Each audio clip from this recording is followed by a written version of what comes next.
In the recorded history of the concord of 9 species, no war had ever begun with a silence. Wars began with declarations, with ceremonial banners unfurled in iron-lit courts, with ultimata encoded in 1,000 legal dialects and delivered by honored envoys, whose deaths would legitimize the first bombardment. Wars began with noise. That was how civilizations proved themselves civilized, even in slaughter. But the war with humanity began with a blank sector map and a missing patrol group. Observer Marshal Thrix of the Sable Caste stood beneath the vaulted crystal dome of the Karad diplomatic array and watched 32 stars vanish from the tactical display.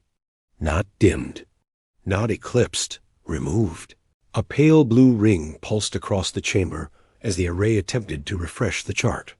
It failed. Again, the stars of the Iridian Reach minor systems, poor in atmosphere and rich only in cold metals, simply no longer returned telemetry. Relay beacons had gone dead. Gate buoys had stopped transmitting. Listening posts had fallen quiet so completely that even the background static of interstellar radiation seemed louder for their absence. Around Thrix, the high delegates murmured in layered frequencies, the clicking apprehension of the shell-backed forel, the musical throat tones of the Esprit, the whispering electrostatic hiss of the Nem Synod. The chamber had been built precisely so every species could hear its own fear reflected in a shared architecture. At the center of the hall, over a plinth of black alloy, the image of the missing patrol rotated in frozen light. 7 Concord cruisers, 3 customs frigates, and 1 diplomatic carrier. 11 ships. Enough to frighten pirates. Enough to punish a border revolt. Enough, most had believed, to remind a newly spacefaring species that law flowed outward from the old powers. Enough, everyone now understood, to disappear. The humans deny responsibility, said Chancellor Vale of Harmonies, speaking from the upper dais through a choir of translation nodes. Their envoy repeats that the Reach lies within their recognized zone of defensive sovereignty. Thrix's mandibles tightened. Recognized by whom? A pause answered him. Not because no one knew, but because everyone did. Recognized by humans. The youngest starfaring civilization in the chamber had drawn a line across 7 systems and declared it sacred. They had claimed old mining stations, derelict moons, and abandoned relay ruins in the debris belt around Kepri's star. They had fortified them in secret, while the elder powers debated whether the primates from Sol were merely aggressive, merely frightened, or merely too short-lived to matter. Now 11 Concord vessels had gone looking for an answer and found none that could be transmitted back. A Varel War delegate rose on hydraulic limbs, his shell polished with threat display oils. Then we answer force with force. 1 human dreadnought is all they possess in that region. Our scouts confirm it. 1 vessel cannot deny the Concord. There was a rustle of agreement. Everyone had heard the stories of the ship. A single human dreadnought had appeared beyond the heliopause of Neural 2 3 years earlier and interposed itself between a slaver convoy and a refugee fleet. It had broadcast no doctrine, no heraldry, only 1 phrase in machine-flat trade speech: leave them. The slavers had laughed. Their destroyers had advanced. 3 minutes later, the destroyers were vapor and drifting metal rain. The dreadnought had then burned hard across a quarter of an astronomical unit to tow crippled refugee barges to safety, venting atmosphere from 6 decks in the process. Human medics fragile, soft-skinned mammals in sealed pressure armor, had boarded vessels full of species they had never seen and worked, until several died from radiation exposure and exhaustion. It was, by every accepted metric, irrational behavior. It was also effective propaganda. The ship became a rumor, then a symbol, then a distortion in political conversation. On frontier worlds, oppressed labor castes painted its silhouette on refinery walls. Pirates changed routes to avoid systems where unmarked human buoys had been spotted.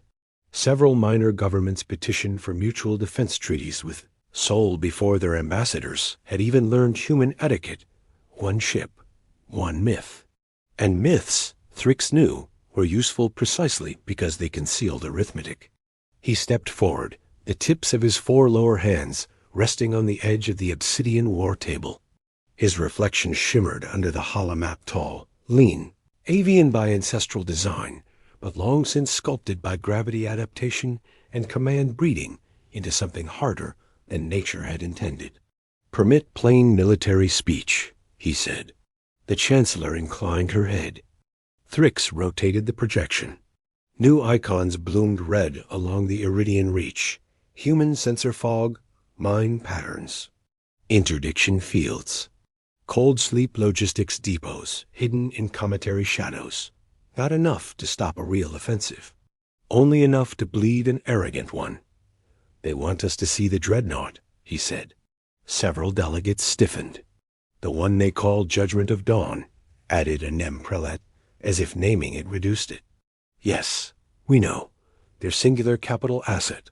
"No," Thrix said quietly. "Their singular visible capital asset." The chamber fell still. He expanded the tactical shell again, isolating transmission gaps, power echoes, invisible gravitational wakes. This was not evidence a politician would love. It was too incomplete, too inferential. But soldiers lived in incomplete things. A bent rail, a delay in resupply, a silence where there should have been static war announced itself to the observant through absences long before explosions. Human commerce in the Perseus lanes fell by 9% over 14 cycles, Thrix said. Not from losses. From rerouting, their heavy element imports rose. Their medical exports fell. Their diplomatic traffic outward decreased while encrypted courier activity within their borders tripled. A species does not constrict its bloodstream unless it expects injury. The Varel delegate emitted a contemptuous clack. Or unless it wishes to appear injured. You give them too much credit, Marshal. Humans posture. It is what prey species do when they discover fire. A few in the chamber signaled amusement. Thrix did not. He had seen humans once, in person, before the treaties frayed. Not their soldiers, their civilians. A trade mission from Sol had come to Sakar Station after a fusion cascade ripped through a Vey colony spindle. Concord law did not require intervention. The spindle's owners had violated safety quotas and bribed inspectors. The station should have been quarantined, inventoried, and written into an archive of preventable losses. Instead, the humans docked 6 hospital ships without asking permission. Thrix had boarded one to protest. He still remembered the smell. Antiseptic, hot metal, and something bitter humans called coffee. He remembered halls overcrowded with species the ship was never designed to sustain. Humidity for amphibians. Pressure pods for methane breathers. Entire compartments sealed off and refitted in transit because some engineer had looked at an impossible need and answered with tools instead of doctrine. And at the center of that chaos, he had seen a human physician. Blood on her gloves that was not her own, speaking with terrible calm to a dying Vey child while the deck shook from overstrained reactors. "We have 2 minutes before this support unit fails," she had told her team. "That will not be enough," one of them had said. "No," she answered. "So make it hurt less. Not enough." Yet they had stayed anyway. That memory had become an irritant in Thrix's mind ever since. A contradiction to every strategic profile the Concord kept on emergent species. Humans were not efficient. They were not properly hierarchical. Their politics were a chaotic argument conducted at industrial scale. They attached sentimental value to lost causes and elevated acts of sacrifice into culture. Every elder species had concluded, independently and with deep satisfaction, that such a civilization could never become a lasting military rival. Now the Iridian Reach was silent. Chancellor Veil of Harmonies lowered her long frilled crest. "What, then, is your recommendation?" Thrix let the map contract until only one icon remained. A long predatory silhouette hanging above Kepra's star, human dreadnought. Judgment of Dawn. Test them, he said. The Vorel delegate gave a triumphant rumble, but Thrix raised one hand to still him. Not with annihilation, with discipline. Send a punitive task force large enough to corner the dreadnought. Small enough that if I am wrong, our losses remain contained. We advance under the authority of anti-piracy enforcement and relay restoration. We force a response. If they retreat, we strip the reach from them. If they fight, he let the sentence hang. Then we learn what else they have hidden. And if the hidden strength is nothing? Asked the Chancellor. Then, said Thrix, we kill their legend. The vote was not unanimous, but it was swift. Political fear was already outrunning procedural caution. The Esprit wanted trade lanes reopened. The Vorel wanted a demonstration.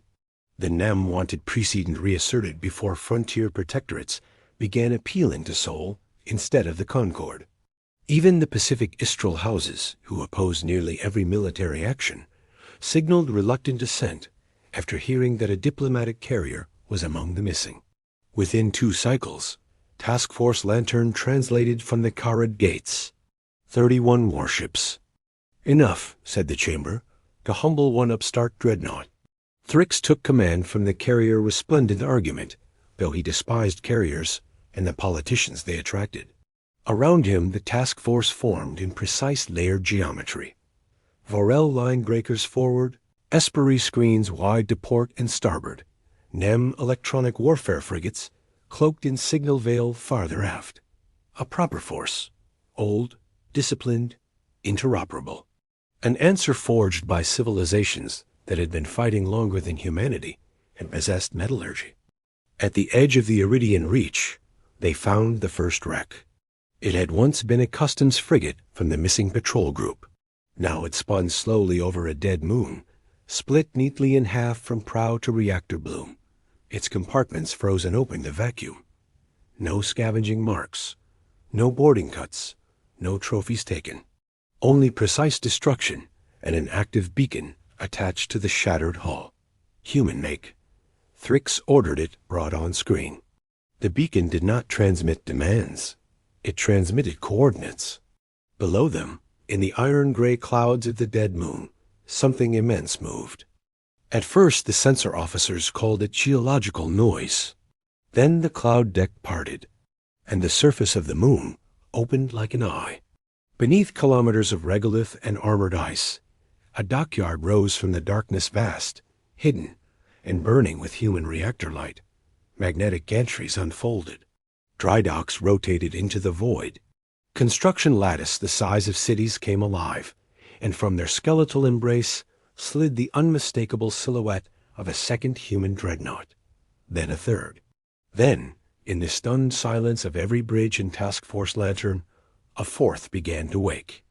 And across all frequencies, in a human voice, ragged with static and calm beyond reason, a transmission rolled outward. Concord vessels, you have entered sovereign defense space. You thought you came for one ship. A pause. Then you came too early. For 3 full heartbeats, 3 measured pulses of the bridge chronometers aboard the Resplendent. Argument no 1 in Task Force Lantern moved. Observer Marshal Thrix stood rigid beneath the tactical vault as the hidden dockyard over the dead moon unfurled itself in impossible detail. It was not merely a base. It was an underground shipyard, carved into a celestial corpse and armored beneath enough mass to frustrate all but the most determined bombardment. Thermal vents that had looked, on long-range survey, like natural cryovolcanic plumes, now resolved into exhaust towers. Impact craters became launch apertures. Glacier scars were segmented blast doors. Whole mountain ridges shifted on concealed tracks to reveal defense cannons nested below the crust. Someone on the signals pit whispered, in a voice too low for protocol and too raw for shame. By the first vacuum, Thrix did not rebuke them. The second dreadnought emerged stern first from the moon's interior on rails of brilliant magnetic fire, its hull still webbed with scaffolding. The third followed from a separate aperture, black against black, until its running lights ignited in austere human white. The fourth was slower, unfinished, perhaps, but even its partial silhouette was enough to rupture every certainty the Concorde had carried into the Reach. One human dreadnought, the chamber had said. One visible dreadnought, Thrix had answered. And now the arithmetic of arrogance was collapsing in real time. "Marshal," said strategist Erin, the Esprit liaison at the lower tactical tier, her crest feathers tight with alarm, "I am detecting layered power signatures beneath the crust. Additional reactors? Additional mass. That dockyard may not be the whole installation." "It never is," Thrix said. He meant it as analysis, but the words tasted like confession. Around the bridge, officers moved at last too quickly, all at once. Every species translating shock into the ritual motions of survival. Trajectory webs expanded over the holosphere. Probability branches forked like cracking ice. The Varel line breakers at the front of Lantern's formation began requesting immediate firing authorization, their commanders unwilling to appear hesitant before an enemy who had just transformed from nuisance into strategic revelation. Thrix denied them. "Hold all primary batteries," he ordered. "Bring the task force into defensive fan. Broad spectrum scan, no active target locks unless fired upon.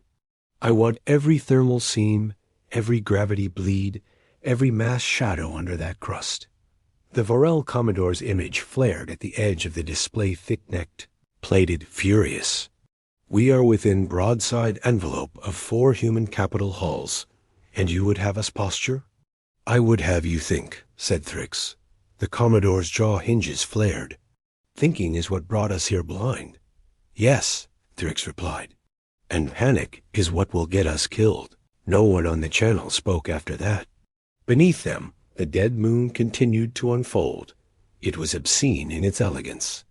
No elder power would have built so deep, so patiently, in a disputed frontier zone. The Concorde built monuments to law and logistics orbital depots, treaty stations, relay cathedrals visible for light minutes in every direction. Visibility was authority. Visibility was civilization. To hide one's strength beneath a moon like a burrowing predator was, by traditional standards, barbaric. Humanity, it seemed, had looked at those standards and learned from them only where they were vulnerable. As sensor returns sharpened, the bridge began to understand the scale of the deception. Civilian traffic records in nearby systems, sparse ore barges, construction tenders, habitat tugs had all been real. They had simply not been civilian in the way Concorde analysts imagined.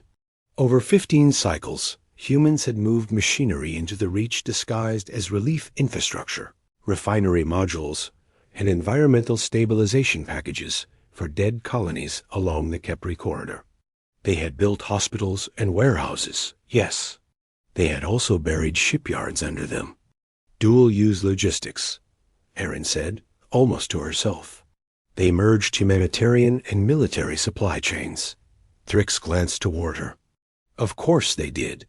The Aspari strategist looked up sharply. You say that as though it were obvious.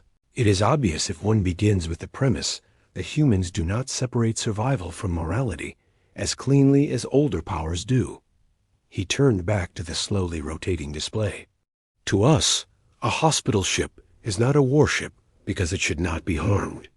To them, a hospital ship is also a strategic instrument because anything that preserves life preserves resistance.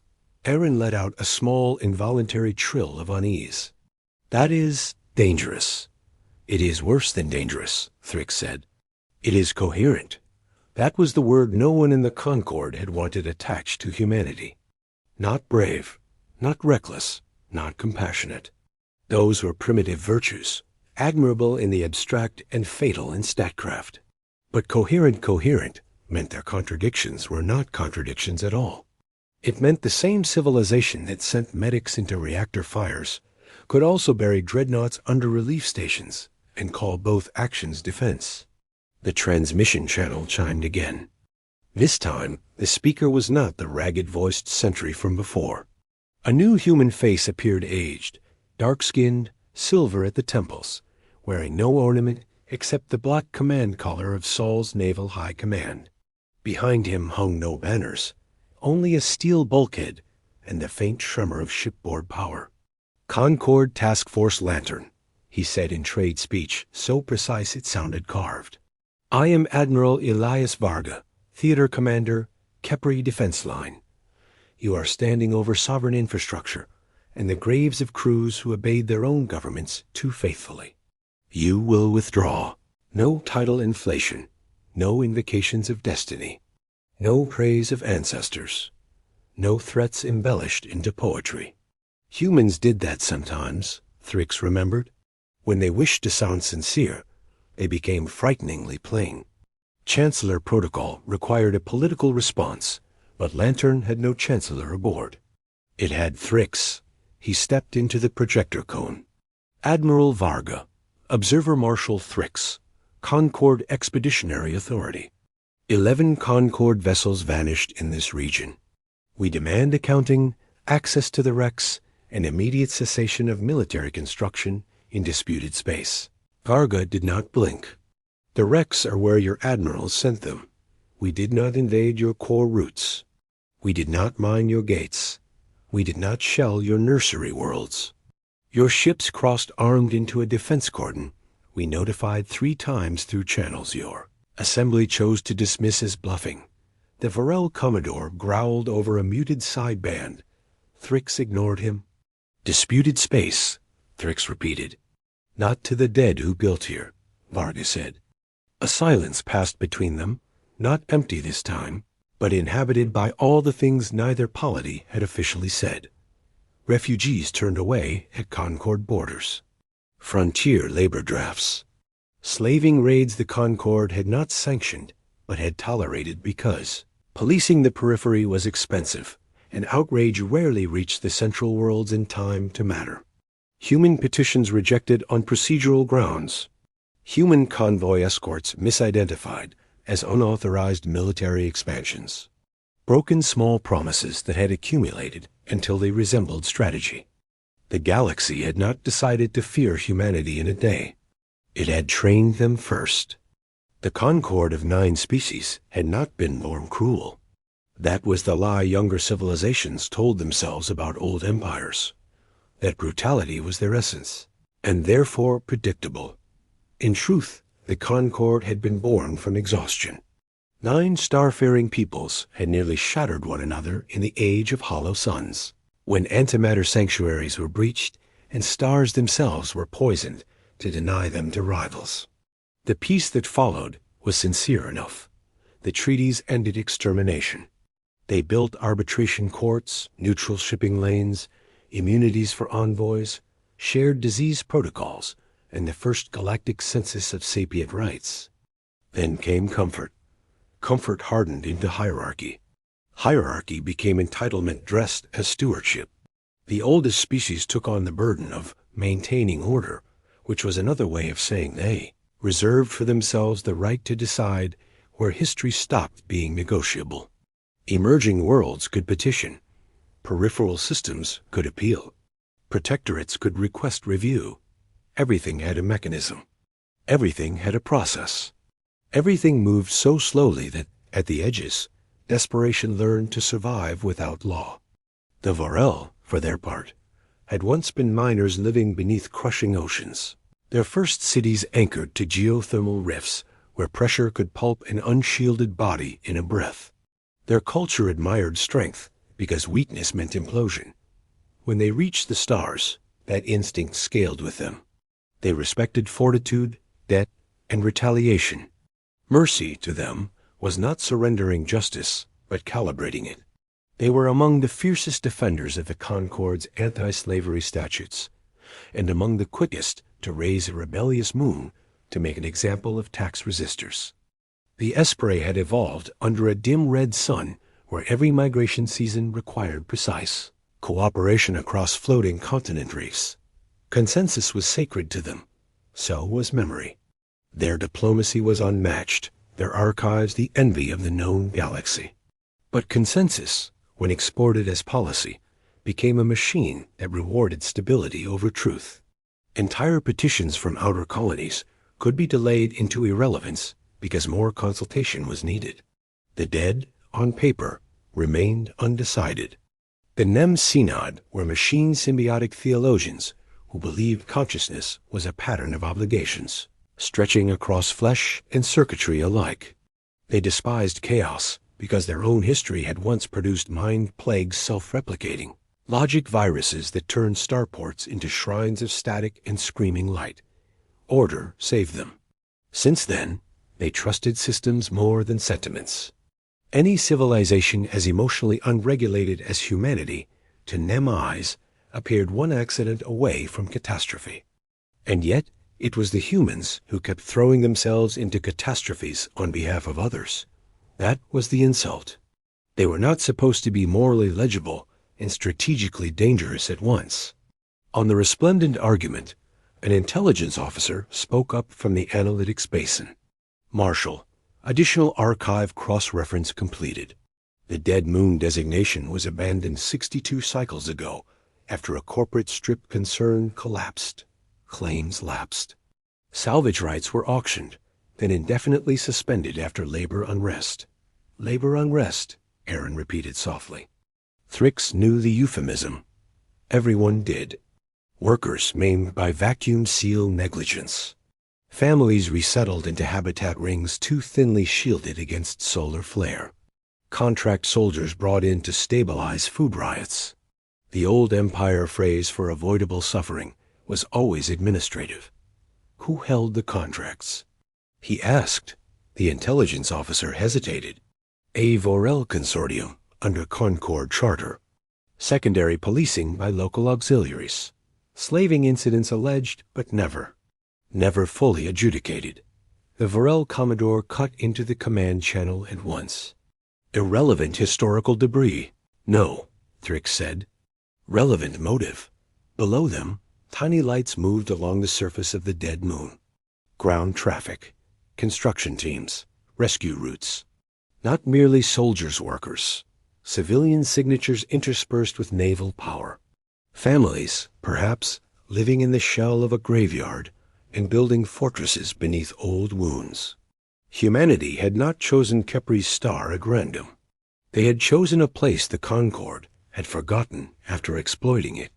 Varga's face remained on screen, as immovable as if carved from the hull behind him. We sent warnings, he said. Then patrol corvettes, then blockade notices. Your assembly mistook each de-escalation for weakness. That is the disease of old powers. You think restraint is a resource only you possess. Thrix felt the bridge listening, not only his own crew, but every captain in Lantern. The humans were speaking in the register of accusation now, and accusation had gravity. It bent morale if not countered. You are not the first younger civilization to discover grievance, Thrix said. Most do not answer it by vanishing entire patrols. Varga's expression changed at that, not to guilt, to something harsher. Those patrols fired first on evacuation traffic, he said. You want the recordings?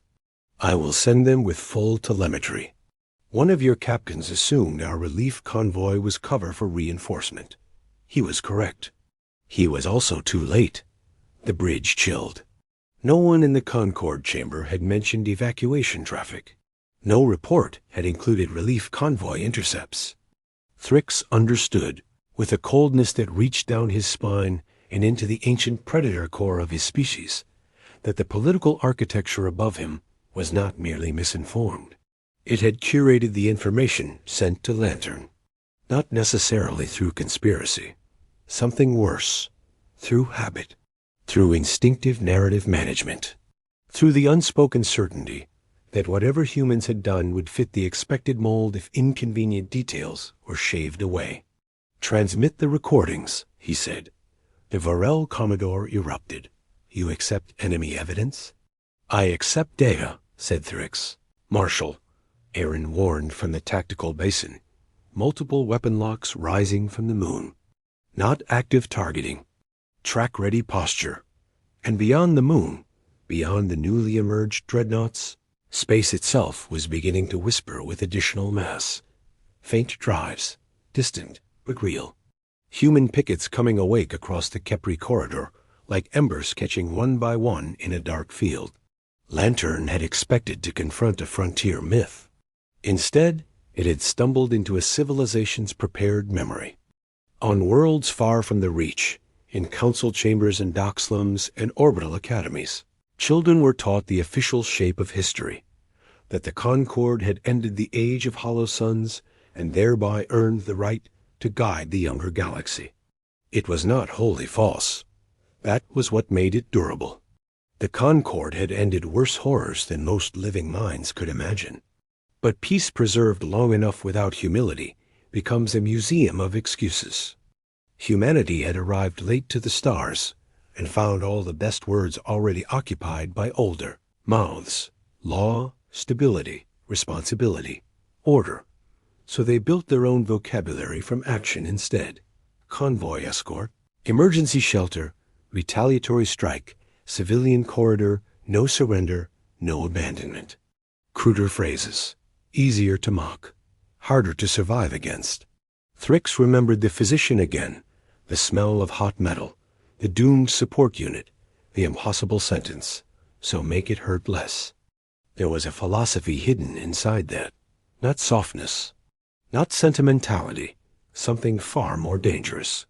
A willingness to enter losing situations and change the moral geometry before anyone else understood the board had shifted. "Marshal," said the analytics officer, voice thin with disbelief, "we are decrypting the human data burst. It contains extensive records.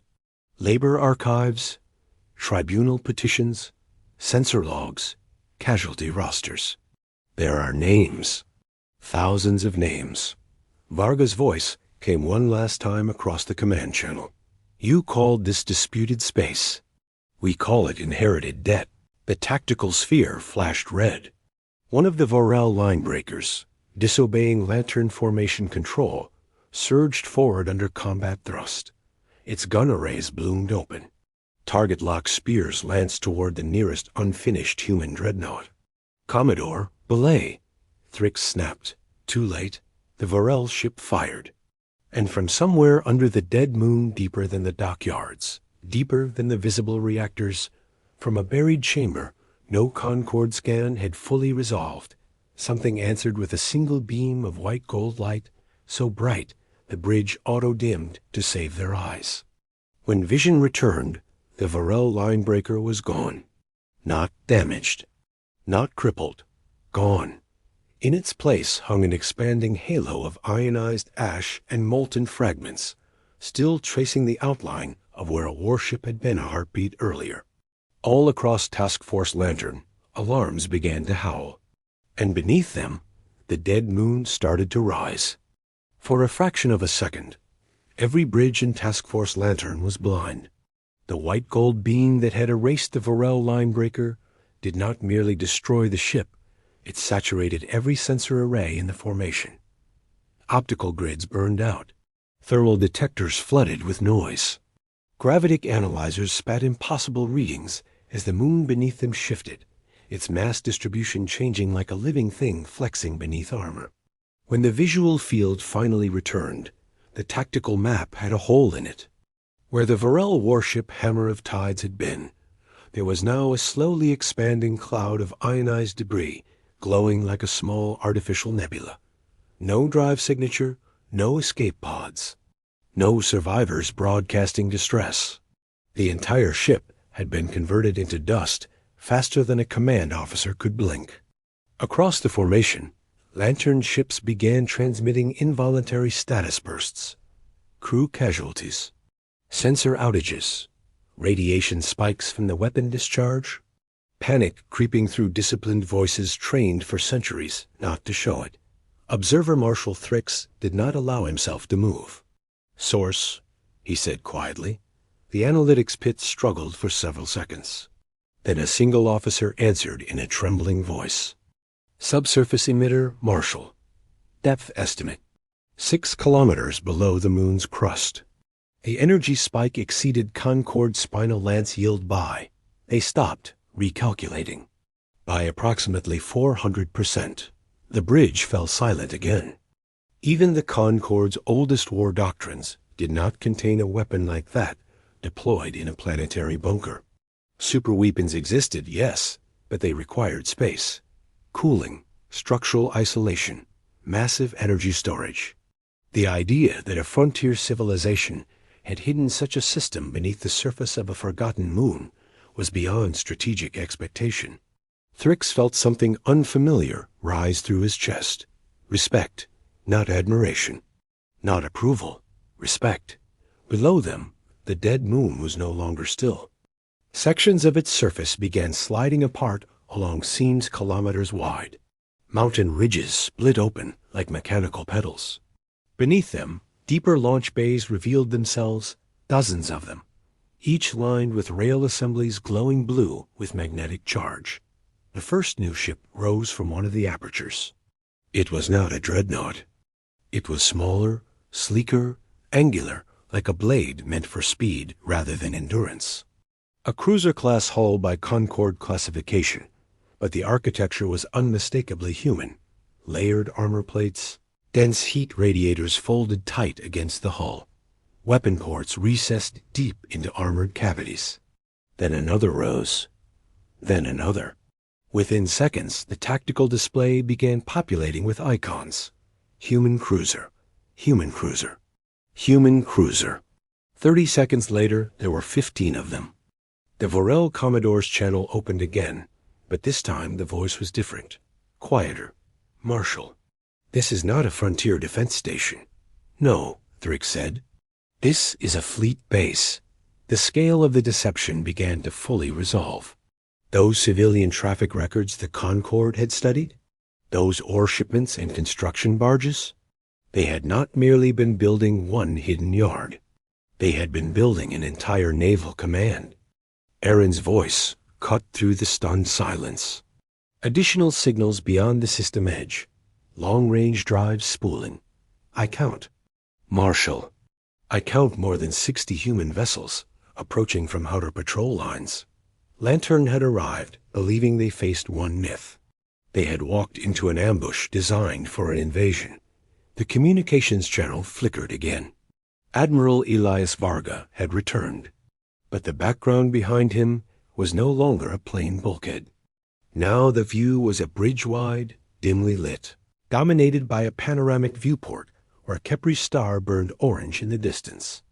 Officers moved around him with controlled urgency, but none looked panicked. The humans had expected this moment. You fired first, Varga said calmly. The statement carried no anger, only finality. The Vorel Commodore roared over the shared channel. You annihilated a Concord vessel. You annihilated evacuation ships, Varga replied. This is called proportional response. Thrix raised a hand, cutting through the argument. Admiral, he said, you built a hidden fleet base in disputed territory. You ambushed an authorized Concord patrol. You have deployed weapons exceeding treaty yield limits. And yet, Varga said, you are still alive. The words hung in the air like gravity. Why? Thrix asked. The human admiral studied him for several seconds.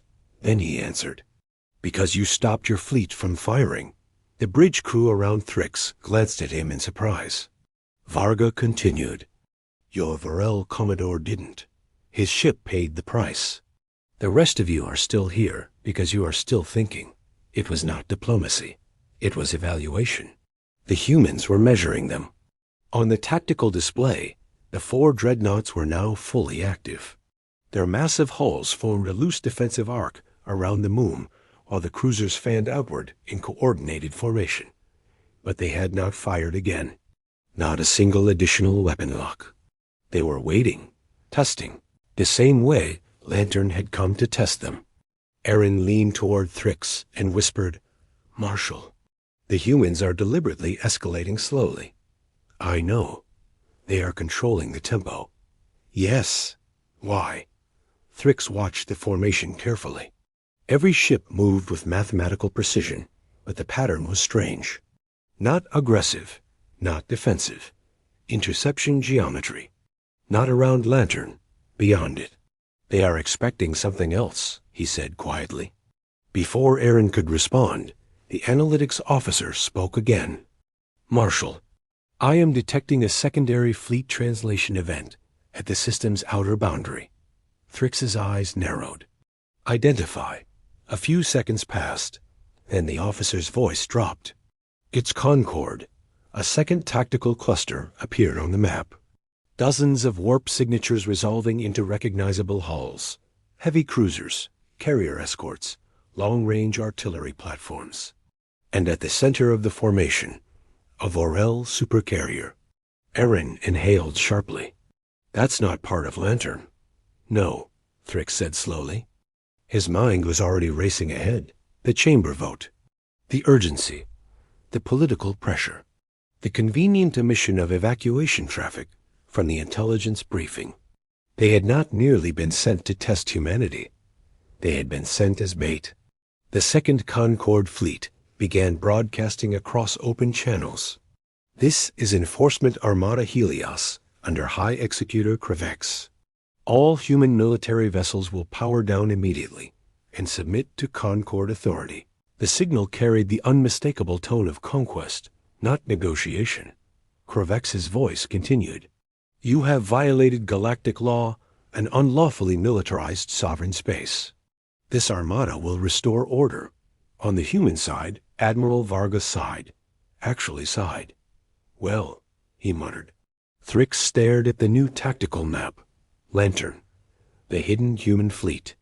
And now a full Concord enforcement armada, dropping into the system with guns primed and political ambition blazing. This was no longer a border dispute. It was the opening move of a war. Varga's gaze returned to Thrix through the transmission window. Marshal, the human admiral said, you may want to move your ships. Why? Thrix asked. Varga turned slightly, glancing toward one of his officers. Because, he said calmly, your people just arrived with enough firepower to force a fight. The star outside his viewport glinted off the hull of the nearest Dreadnought. And my fleet, he finished, was built to win one. Across the system, the first weapons of Armada Helios began to charge. And beneath the dead moon, something even larger than the Dreadnoughts started to wake. The system filled with light, not from stars, not from weapons, from engines. When Enforcement Armada Helios arrived, it did not emerge quietly from the void the way Lantern had. Its translation shock rippled through the outer system like a stone thrown into still water. Warp scars flared blue-white against the darkness as 83 Concord warships forced their way into normal space. It was the largest military formation the Iridian Reach had ever seen. At its center, dwarfing everything around it, drifted the Vorel supercarrier, Dominion of Depths, a fortress of armored decks and launch bays designed to vomit entire strike wings into combat within seconds. Thrix felt the air on the bridge grow tight. He understood the politics instantly. Lantern had been the probe. Helios was the hammer. High Executor Kravex had never intended negotiations. The Concord Assembly had voted for containment, but powerful factions within the Vorel military hierarchy had interpreted containment differently. If humanity truly possessed only one Dreadnought, Helios would crush it publicly and restore the myth of Concord invincibility. If the humans had hidden more strength, then Helios would crush that too. Or die trying. Marshal, Aaron said quietly, we are about to become collateral. The two fleets faced one another across 200,000 kilometers of silent vacuum. Lantern's 30 remaining ships hung awkwardly between them. And beneath the dead moon, the human shipyard continued waking like some ancient machine buried beneath the bones of a forgotten war. High Executor Kravex appeared on the command channel. He was enormous even by Vorel standards, thick armored plating covering his shoulders like overlapping shields. His eyes burned with the cold certainty of a commander who had never known defeat. Observer Marshal Thrix, he said, withdraw Lantern to the rear of the formation. Helios will assume operational control. Thrix's voice remained calm.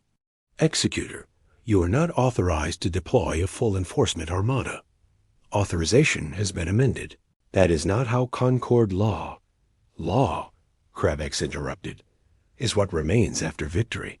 The transmission ended. On the tactical board, Helios surged forward. Carrier escorts peeled outward in attack screens. Artillery platforms began locking targeting vectors toward the human dreadnoughts. Long-range spinal cannons glowed as capacitors filled with star-hot energy. They were preparing a decapitation strike. The human fleet had not moved. Admiral Varga's face returned to the screen. He looked tired. "Marshal," he said quietly, "you should leave. Helios will not allow it." "I know." The human admiral turned slightly as alarms flickered across his bridge.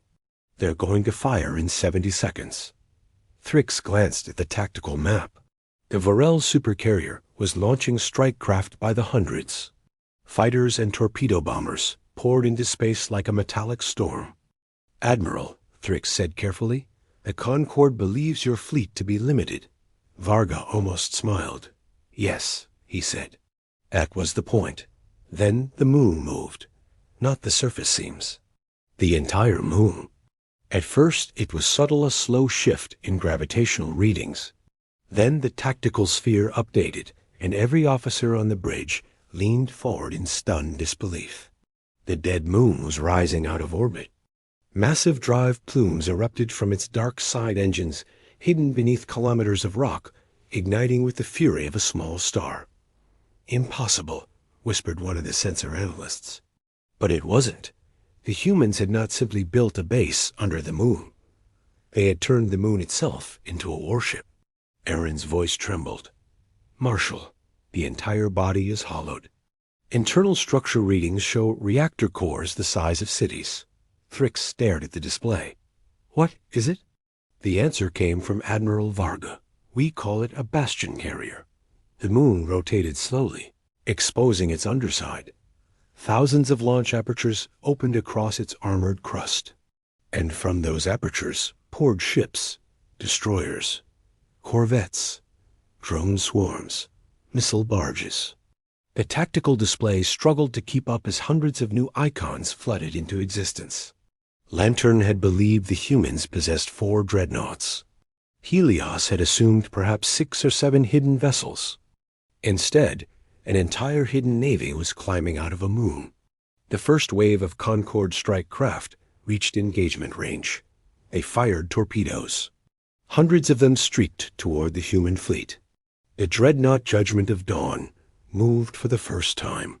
Its massive hull rolled sideways in space as point defense batteries ignited. Streams of hypervelocity rounds shredded the incoming torpedoes before they could detonate. Behind it, the other dreadnoughts advanced in perfect formation. And then they fired. Human rail cannons thundered. Kinetic slugs the size of armored shuttles crossed the distance between fleets at a measurable fraction of light speed.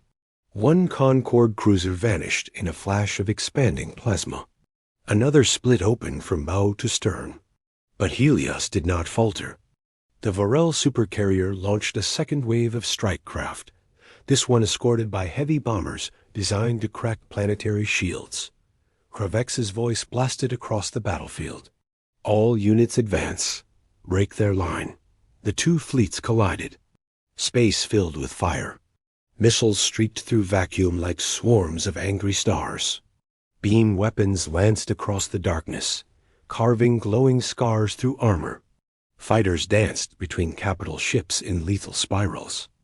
The bastion carrier continued climbing from the moon, its colossal mass dragging a debris halo of broken rock behind it. And still more human ships emerged.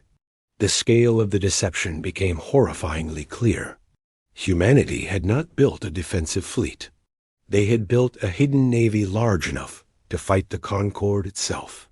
Thrix felt the weight of history pressing down on him. The Concord had ruled the galaxy for centuries through overwhelming force and the assumption that no younger species could challenge them. Now that assumption was dying. One battle at a time. "Marshal!" Aaron shouted. Helios artillery targeting the bastion carrier.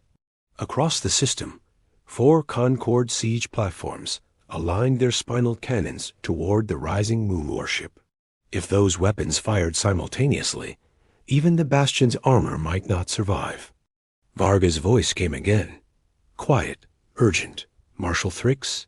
You said you came here to test us. Thrix said nothing. You've seen enough to understand what your people started, Varga continued. Helios isn't here to enforce law. They're here to erase us. Outside the viewport, the battlefield burned. Help me stop them, the human admiral said. On the tactical display, the siege cannons reached full charge. And beneath the Bastion carrier's armored crust, something even larger began to open. Something the humans had not yet shown the galaxy. Thrix realized the truth in that moment. Humanity had not revealed its full strength, not even now. And whatever was about to emerge might change the balance of the galaxy forever. The siege cannons fired. 4 lances of blinding white plasma ripped across the void toward the rising Bastion carrier. Each beam carried enough energy to melt a small continent. The kind of weapon the Concord reserved for planetary sieges and extermination wars. For a moment, it seemed inevitable. Even a moon-turned warship could not survive that. On the bridge of the resplendent argument, every tactical officer watched the converging beams. And then the Bastion carrier answered. Across the immense underside of the hollow moon, massive hexagonal plates unfolded like petals of steel. Beneath them, a lattice of energy emitters ignited in sequence. A shield formed. Not a bubble. A wall. A titanic planar barrier that shimmered into existence across thousands of kilometers of space. The siege beam struck it and stopped. The light of the impact was so intense that half the system's sensors automatically dimmed. Plasma splashed across the barrier in rippling waves that looked, for an instant, like sunlight breaking against a planetary ocean. Then the beams collapsed. The siege platforms had spent their entire charge. The Bastion carrier had not even slowed. Shield integrity at 92%, reported a calm human voice over open channels. The statement was not directed at the Concord. It was meant for the human fleet. But every ship in the system heard it. And for the first time since Helios arrived, doubt rippled through the Concord armada. High Executor Kravex did not hesitate. All units, he roared, focus fire on the Bastion. Hundreds of Concord ships shifted their targeting vectors. Missiles launched in dense swarms. Heavy cannons fired. Strike craft poured toward the moon-sized warship like a living storm of steel and fire. The Bastion carrier advanced through it, slowly, relentlessly. Human destroyers surged forward to intercept the missile waves, detonating in bursts of defensive fire that filled space with glowing debris.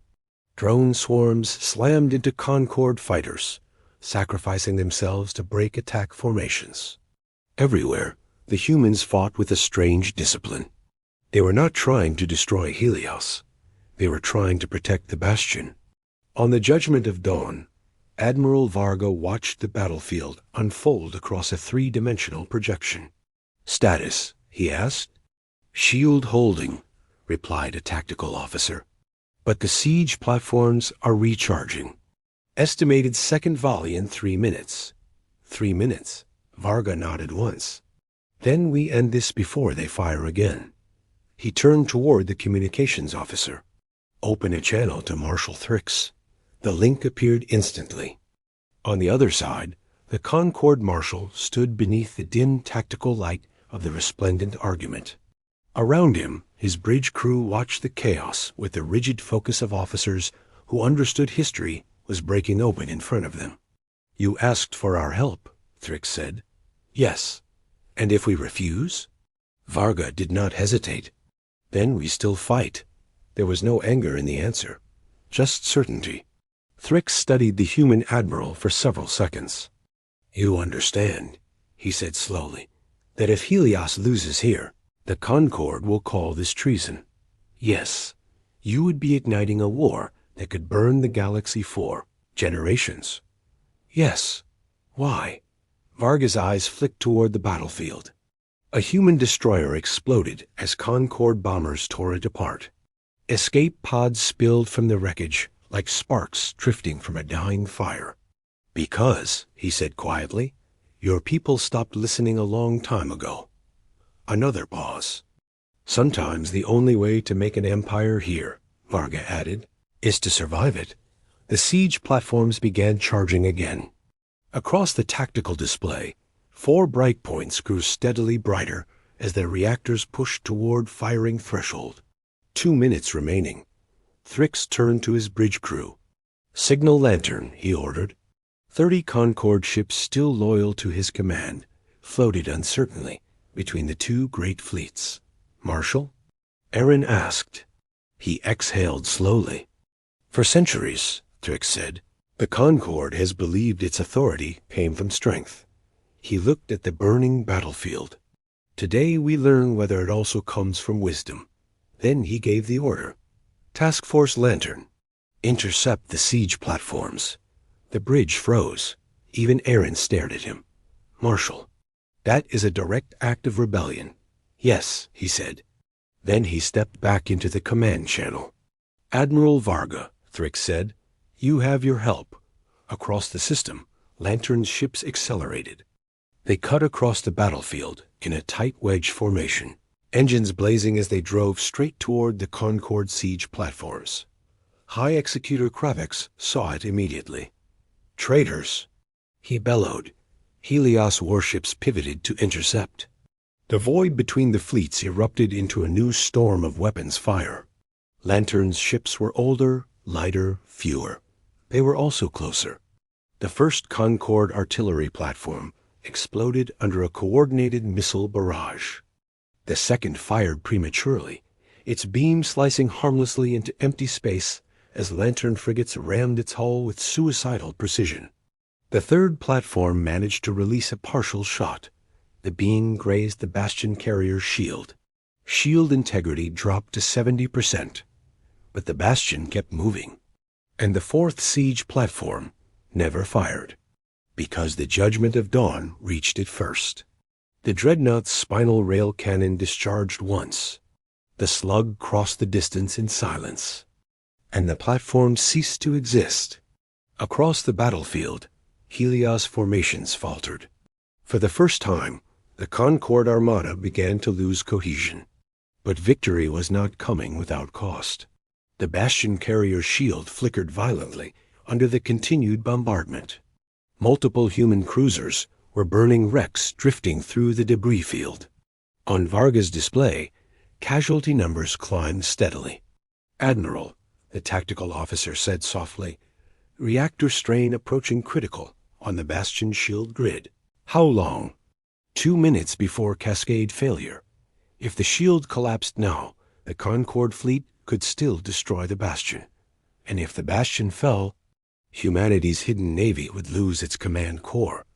Varga stared at the numbers. Then he made a decision. "Signal all dreadnoughts," he said.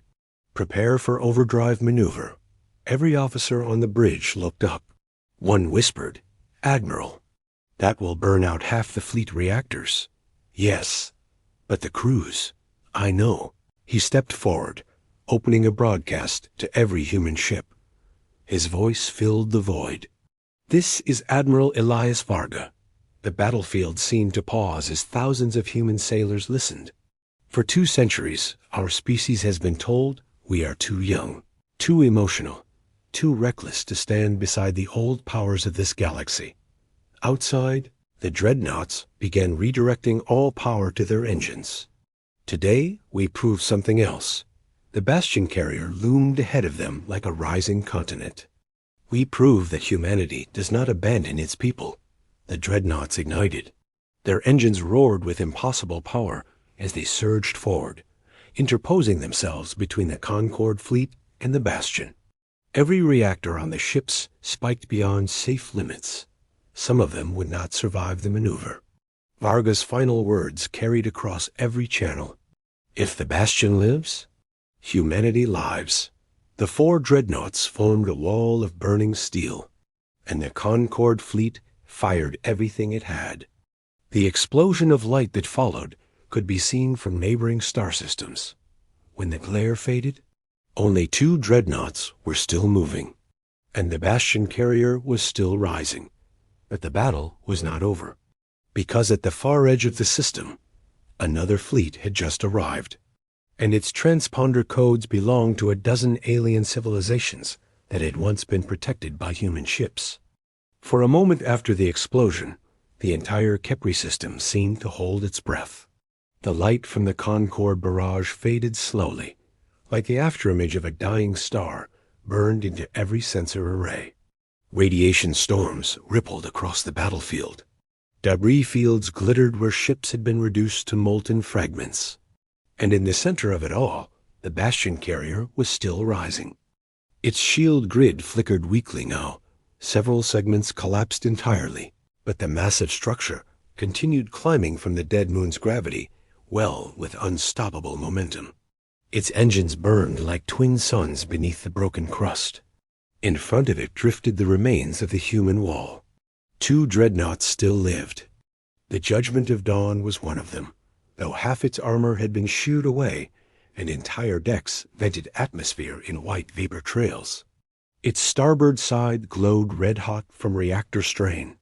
The other surviving dreadnought, Aegis of Terra, tumbled slowly through space, engines flickering erratically but refusing to die. The other 2 had not been so fortunate. One had vanished entirely in the bombardment. The other drifted as a shattered skeleton of metal and frozen debris. Thousands of human sailors were gone. Admiral Varga remained standing on the bridge of the Judgment of Dawn. His ship system screamed around him. "Reactor containment holding," an engineer reported hoarsely. "Barely." Another officer spoke up. "Bastion integrity stabilizing."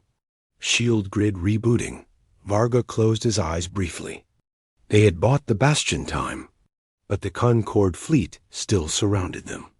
Across the battlefield, High Executor Kravex watched the aftermath with cold fury. The human gambit had worked, but not enough.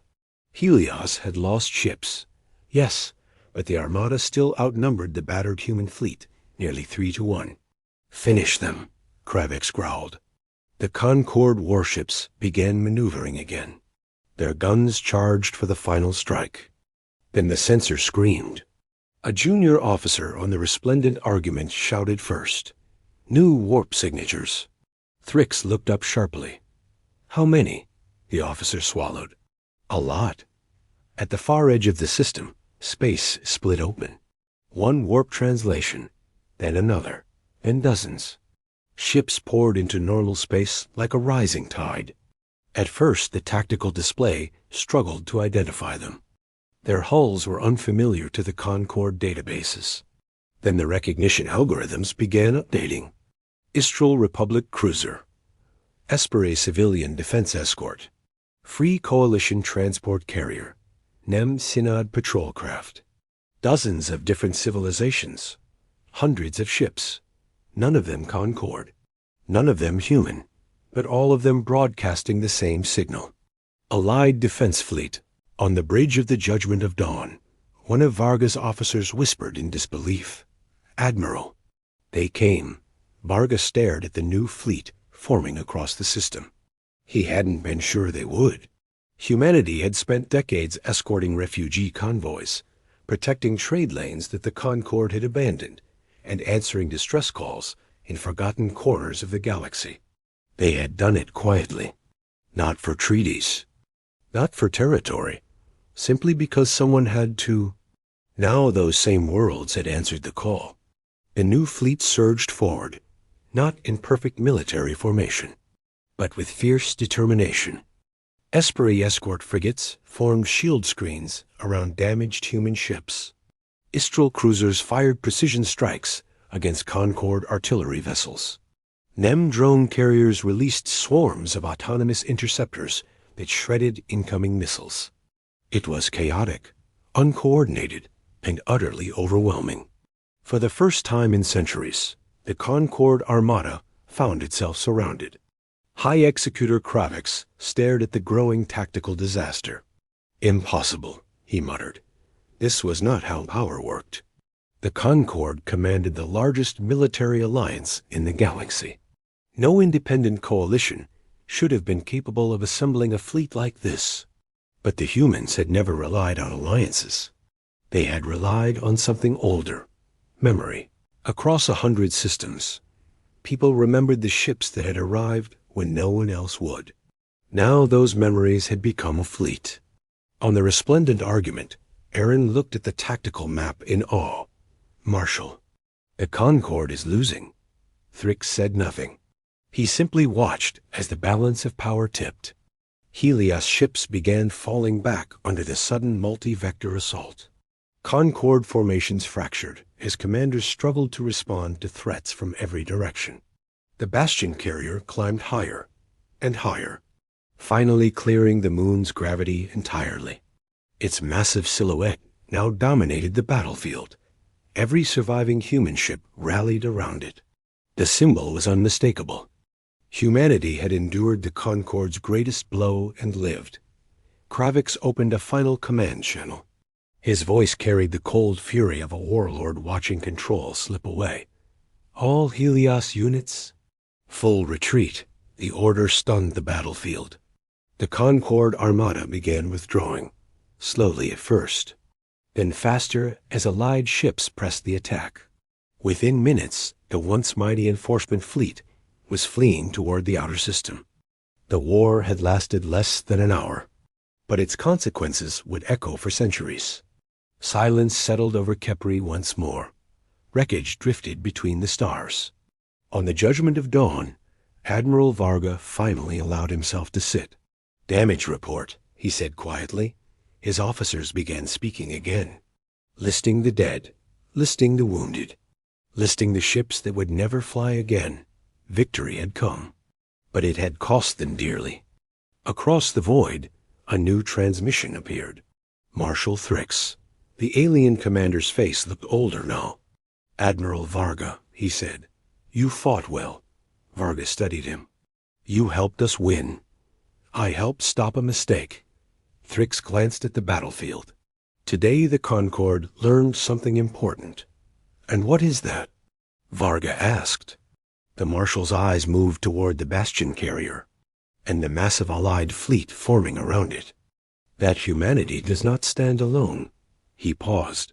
"But more importantly, we learned that when humans say they have one Dreadnought," his voice dropped slightly, "we should ask where the rest of the fleet is." Varga allowed himself a small, tired smile. "Marshal," he said, "we haven't even shown you all of it yet." The stars beyond the battlefield glimmered quietly. And somewhere far beyond the Kepri reach, human shipyards were still building. End